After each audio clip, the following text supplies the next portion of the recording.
Bien, bonjour à tous. Aujourd'hui, je vais vous faire la démonstration du théorème de Dunford. Donc, cette démonstration, elle va être en 6 parties. Donc, le théorème de Dunford, il s'applique pour toute fonction, pour tout endomorphisme qui va de E dans E et qui a un polynôme caractéristique xi de f qui est scindé. Et il nous dit la chose suivante: il existe une matrice, un endomorphisme diagonalisable et un endomorphisme nilpotent qui commutent entre eux et dont la somme est égale à petit f. De plus, ce sont des polynômes en f et cette existence, on a plus que l'existence, on a aussi l'unicité. Donc pour le développement, en fait, je pense qu'en 15 minutes, on n'a pas le temps de faire l'unicité. C'est déjà compliqué de faire en 15 minutes tout le reste. Donc moi, je prends le parti de ne pas faire la partie unicité dans le développement. Après, je pourrais le faire éventuellement dans une autre vidéo, mais c'est pas l'objectif aujourd'hui. Donc j'ai besoin de prérequis suivants: le théorème de Cayley-Hamilton qui nous dit que le polynôme caractéristique de f appliqué en f est égal à 0, le lemme des noyaux, le fait que quand on a deux endomorphismes qui sont diagonalisables et qui commutent, alors ils sont codiagonalisables, toutes les notions sur les projecteurs, et on va utiliser le théorème de Bézout généralisé. Donc c'est parti pour la démonstration. Donc la démonstration, du coup, elle va se faire en 5 étapes. La première étape, en fait, on va montrer que E, il s'écrit comme la somme directe pour I allant de 1 jusqu'à S des NI. Donc on va voir après ce que c'est que les NI, je vais introduire toutes mes données au fur et à mesure. En grand 2, du coup, on va construire les projecteurs qu'on va noter PI. Pour I allant de 1 jusqu'à S. Voilà. En grand 3, grand 3, grand 4, ouais.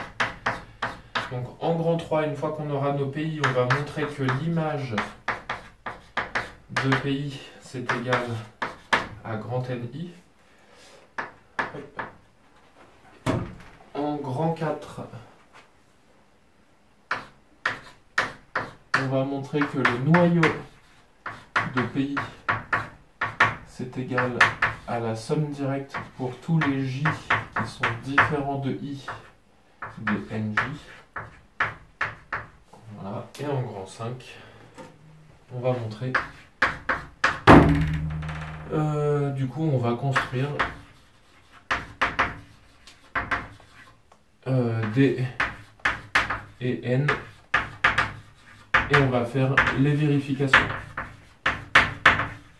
Donc les vérifications, ça veut dire que D et N commutent et que D est diagonalisable, N est nilpotente. Alors, c'est quoi tous les NI là?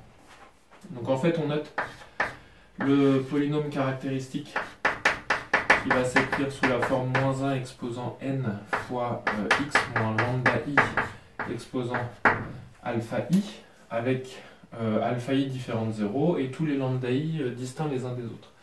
Donc puisqu'ils sont distincts les uns des autres, ça veut dire que donc, comme les lambda I sont tous distincts,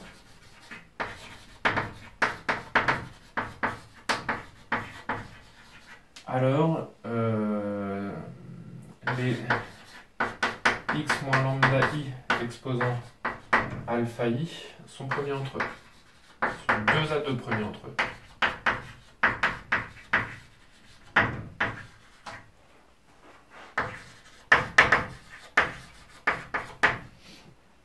On va noter NI qui est égal au noyau de F moins lambda I identité exposant alpha I. Donc voilà notre NI. Et donc on va pouvoir dire la chose suivante: comme tous les lambda I sont distincts 2 à 2, on pose QI. Non, je n'ai pas besoin de le poser pour l'instant, je le poserai après. Ici, ce qu'on peut dire, c'est la chose suivante, c'est que le polynôme caractéristique de f appliqué en f, on a dit que c'était égal à 0. Donc, le noyau du polynôme caractéristique de f en f, c'est égal à E. Et donc, on a E qui est égal, du coup, au noyau des produits pour I allant de 1 jusqu'à S. Ici, oui, j'ai oublié de le marquer là, désolé. J'ai oublié de marquer que c'était le produit pour I allant de 1 jusqu'à S. Donc E, c'est le noyau des produits des polynômes en F ici.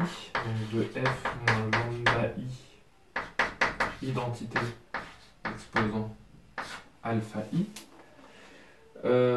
Et donc là, en fait, ce qu'on peut dire, c'est que en posant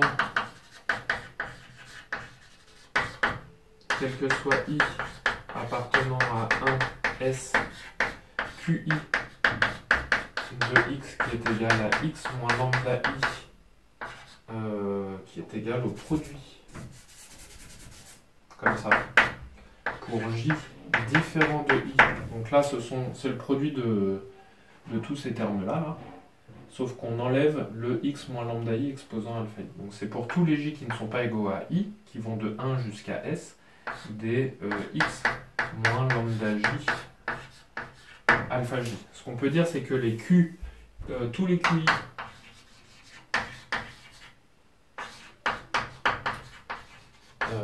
sont premiers entre eux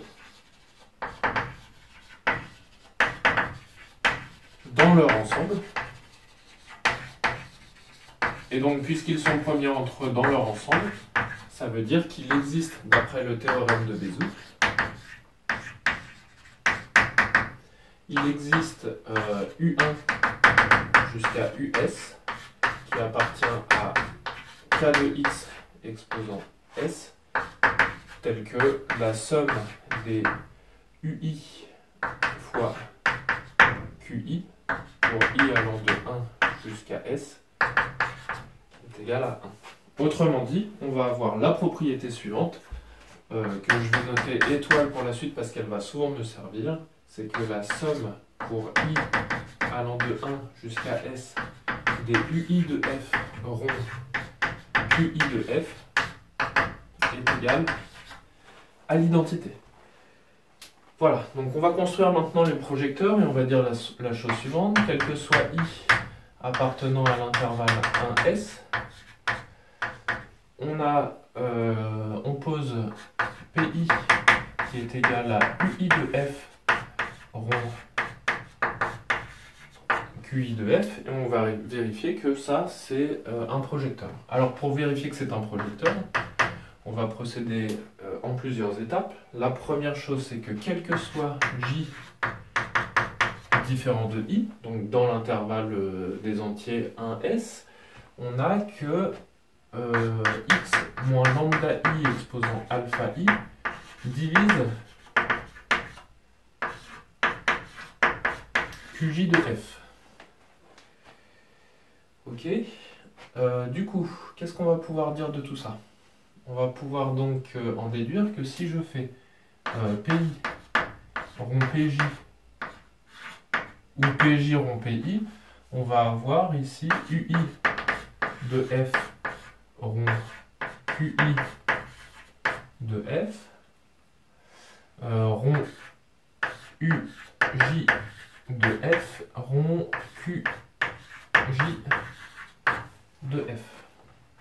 Ok, et donc en fait ici je peux permuter les éléments puisqu'on n'a que des polynômes en F, donc tous les polynômes en F permutent. Et ce qu'on va pouvoir écrire ici, c'est que c'est sous la forme d'un certain polynôme qu'on va appeler R appliqué en F, rond le polynôme caractéristique xi F appliqué en F. Or, il se trouve que, d'accord, parce qu'en fait, quand on va regrouper ces deux éléments-là, eh bien, on va avoir absolument tous les facteurs ici qui vont de 1 jusqu'à S.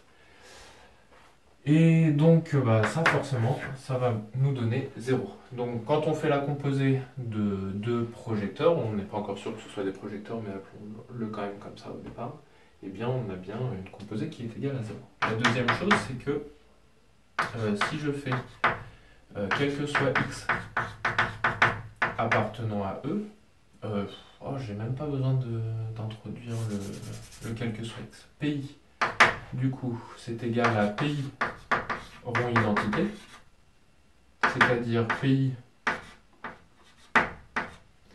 rond la somme pour I allant de 1 jusqu'à S, alors je ne vais pas mettre I, je vais mettre J, des PJ. Donc ça, on peut dire que c'est la somme pour J allant de 1 jusqu'à S des PI rond PJ. Voilà, et donc d'après ce qu'on a dit précédemment, ils sont tous égaux à 0, sauf pour le PI. Donc on se retrouve avec PI au carré. Voilà, et donc on a bien ici un projecteur. Donc, PI est un projecteur.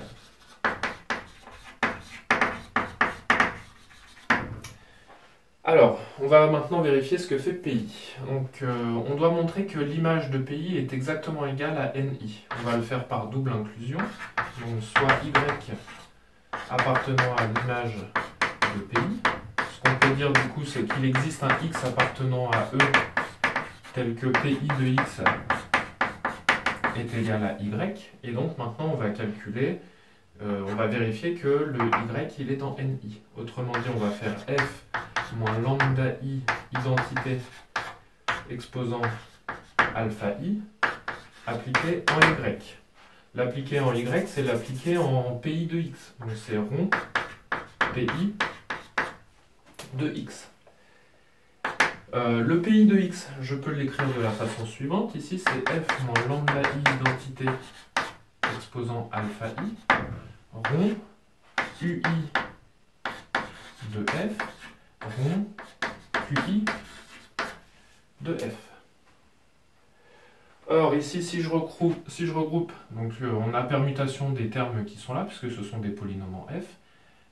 Cet élément-là regroupé avec les éléments qui sont là, je vais retrouver du coup un certain polynôme, que je vais appeler R' appliqué en F, rond le polynôme caractéristique de F appliqué en F. Et donc, une nouvelle fois, d'après le théorème de Cayley-Hamilton, ici on obtient 0. Donc, Y appartient à NI. Dans l'autre sens, soit X appartenant à NI, ça veut dire que F moins lambda I identité exposant alpha I appliqué en X, c'est égal à 0. Et donc, on va calculer X. Alors, comment je l'ai fait celui-ci? Oui, je peux dire ça.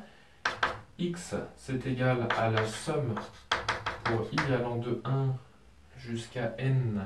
Oula, je suis pas sûr de pouvoir y arriver comme ça. Bon, c'est pas grave, j'utilise étoile ici. On va voir ce que ça me donne. Des PI de X. Ok.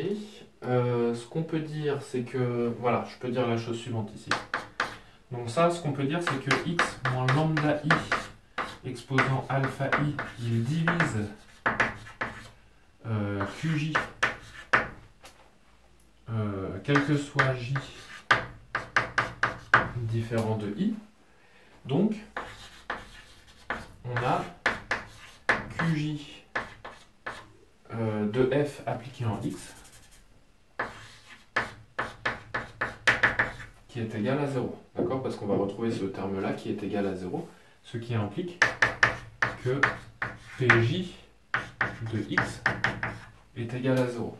Et donc là, du coup, dans la somme de tous mes termes, tous les PJ sont égaux à 0, sauf pour le I. Donc là, je vais changer d'indice pour ne pas nous perdre. Pour tous les J qui ne sont pas égaux à I, c'est égal à 0. Et donc, il ne reste que PI de X. Donc, ici, on a bien que X, il appartient à l'image de PI.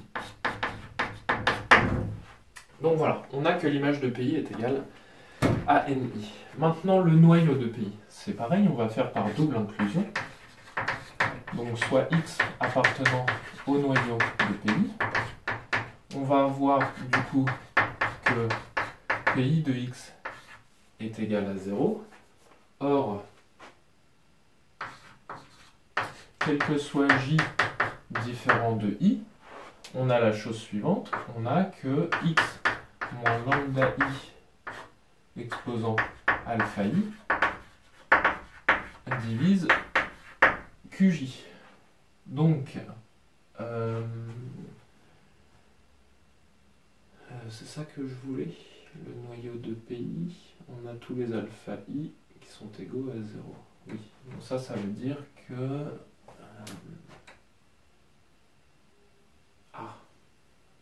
est-ce que c'est ça que je voulais?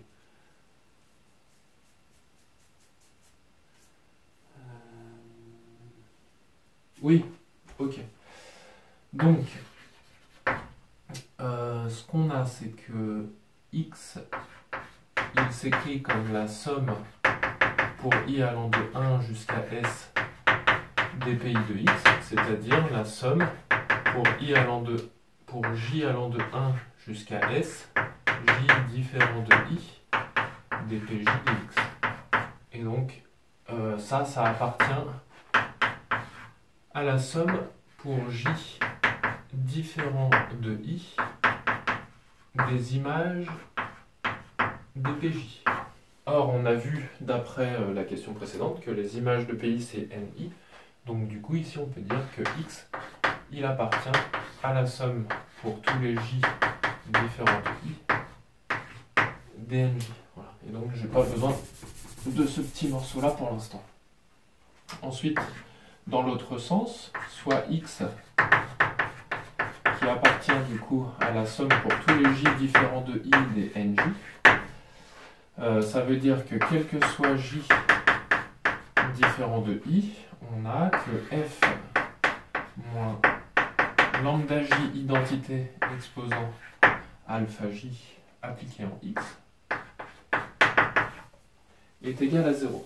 Or, on sait ici que x moins lambda j exposant alpha j divise qi. Donc, qi de f appliqué en x, du coup, ça va être, on peut l'écrire comme ça, hein, ça va être un certain polynôme, r seconde de f rond ce polynôme-là, f moins lambda j identité alpha j appliqué en x, et donc comme ce morceau-là fait 0, à la fin, on obtient bien 0. Donc, on a bien que pi de x est égal à 0, et que x, il appartient au noyau de pi. Voilà pour ce morceau. Et du coup, la cinquième partie. Maintenant, on va construire D et N et faire nos vérifications. Donc ici, on pose D qui est égal à la somme pour i allant de 1 jusqu'à s de lambda i fois pi. Oui, là, ce qu'on peut dire ici, c'est que les pi, ce sont des projecteurs sur ni parallèlement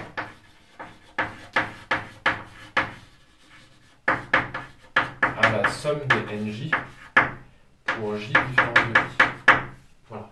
Donc ça, c'est finalement, c'est ce qu'on a montré dans les deux morceaux précédents. Donc je pose D sous cette forme-là. D, c'est une somme de projecteurs. On sait que les projecteurs sont diagonalisables. Donc la somme d'endomorphismes diagonalisables est diagonalisable parce que les PI commutent entre eux. Voilà. Les PI commutent entre eux parce que ce sont des polynômes en F. Donc tous les polynômes en F commutent entre eux. Voilà, donc on a des polynômes qui sont diagonalisables et qui commutent entre eux, donc ils sont codiagonalisables, et on a que D est diagonalisable. Voilà, ensuite on pose N qui est égal à F moins D. Comme D est un polynôme en F, alors D commute avec F, et donc puisque D commute avec F, ça veut dire que N va commuter avec D. Donc ça implique que N rond D est égal à D rond N. On peut faire la vérification par le calcul, mais en 15 minutes, on n'aura pas le temps de le faire. Et donc, voilà, ce sera une question du jury, quoi. Et on n'a plus qu'à vérifier que n est nilpotente. Donc n, c'est égal à f moins la somme pour i allant de 1 jusqu'à s des lambda i pi. Mon f, je vais l'écrire f rond identité. Et là, je vais utiliser étoile pour dire que c'est f rond la somme pour i allant de 1 jusqu'à s des pi moins la somme pour i allant de 1 jusqu'à s des lambda i pi. Et donc tout ça, je peux dire que c'est la somme pour i allant de 1 jusqu'à s des f moins lambda i identité fois rond pi. Voilà. Donc voilà pour notre n. J'ai légèrement changé son écriture. Et après, on va montrer par récurrence. Montrons que quel que soit Q appartenant à grand N, N exposant Q est égal à la somme pour I allant de 1 jusqu'à S des F moins lambda I identité exposant Q rond PI. Alors, ça c'est par récurrence. L'initialisation se fait bien puisqu'on tombe des deux côtés sur l'identité, donc on a bien égalité. Et après, on va démontrer par récurrence au niveau de l'hérédité. Du coup, on va utiliser le fait que tous les PI rond PJ sont égaux à 0. Donc quand on va faire quand on va avoir notre somme multipliée par une autre somme multipliée par une autre somme, en fait, on va multiplier tous les éléments terme à terme, et ce qu'on va trouver, ça va être des composés de PI et de PJ. Donc ils sont tous égaux à 0, et donc il y a énormément de choses qui vont s'annuler. La deuxième chose qu'on a, c'est que F et PI commutent. Et pour finir, que PI exposant K est égal à PI, quel que soit K appartenant à 1 Q. Voilà, et donc avec tous ces éléments-là, on va pouvoir arriver à cette égalité-là. Une fois qu'on a cette chose-là, on pose Q qui est égal au max des alpha I pour I allant de 1 jusqu'à S. Et ce qu'on peut dire, c'est que si je prends N exposant Q avec le max ici, et bien finalement je vais avoir une somme ici pour I allant de 1 jusqu'à S.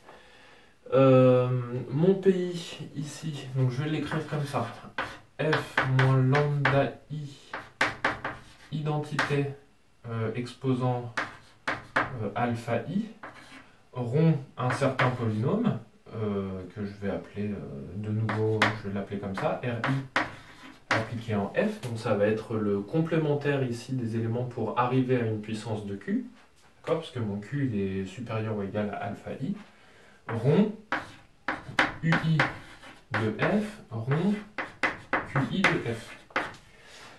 Tous mes polynômes ici, ils commutent, et du coup ces deux-là, je les mets soit tout à gauche, soit tout à droite, et là je vais avoir ici la réunion des deux, je vais avoir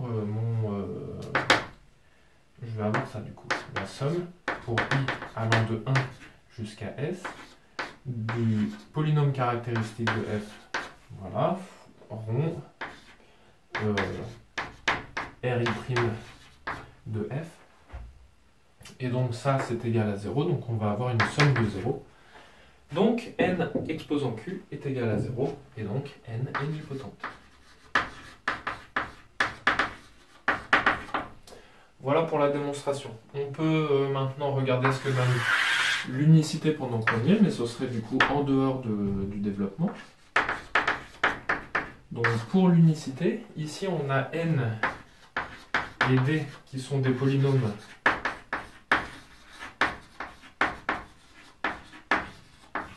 en f, ce qui veut dire que n et d commutent.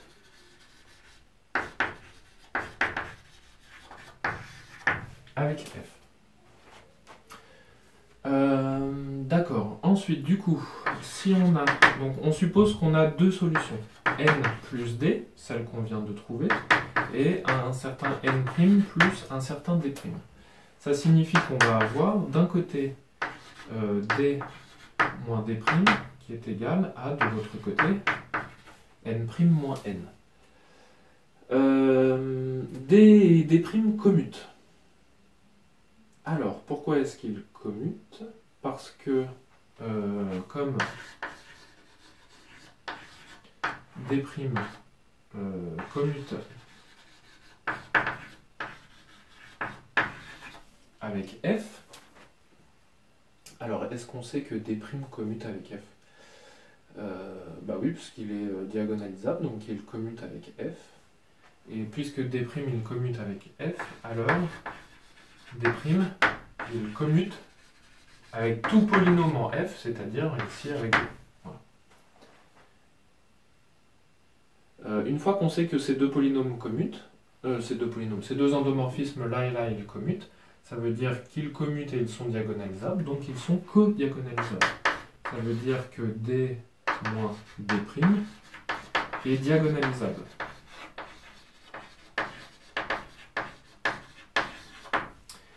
Ok. Et d'un autre côté, si je prends N' moins N, c'est un endomorphisme qui est nilpotent. Car si je prends l'indice de nilpotence de N' et que je l'appelle Q',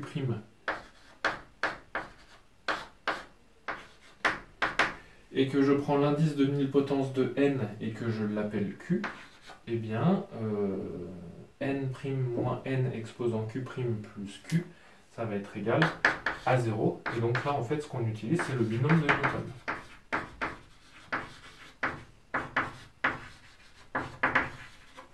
Donc dans le binôme de Newton, lorsqu'on l'explicite clairement, du coup, on va avoir une somme qui sera elle-même composée de puissance de N' et de puissance de N. Et donc il y aura soit les N' qui seront à une puissance supérieure à Q', soit les N qui seront à une puissance supérieure de Q. Et donc dans tous les cas, on aura un 0 à l'intérieur de chaque élément de notre somme. Et donc on aura une somme de 0, ce qui fera bien 0.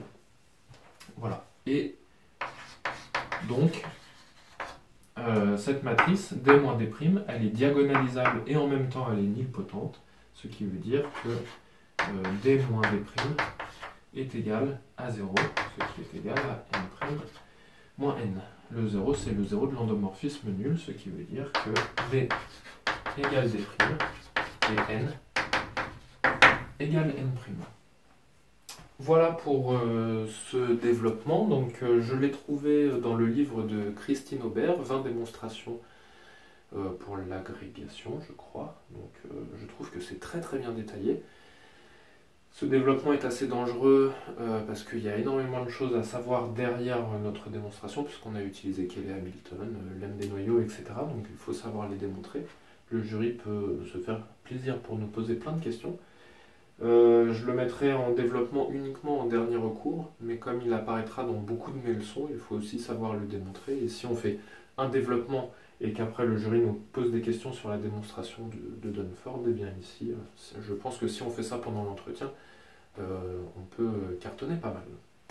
Voilà, je crois avoir fait à peu près le tour. J'espère que ça vous aura plu et je vous dis à une prochaine.